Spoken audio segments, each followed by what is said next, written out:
Hi guys, ayan napuntahan ko kanina. So, andito ako sa taas ngayon. So, makikita natin ang view na sa ibaba. Dito, ayan guys.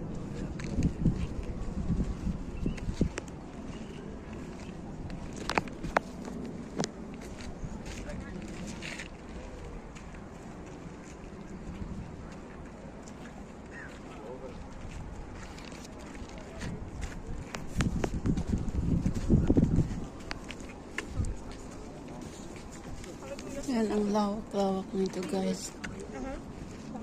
Ang lawak nito.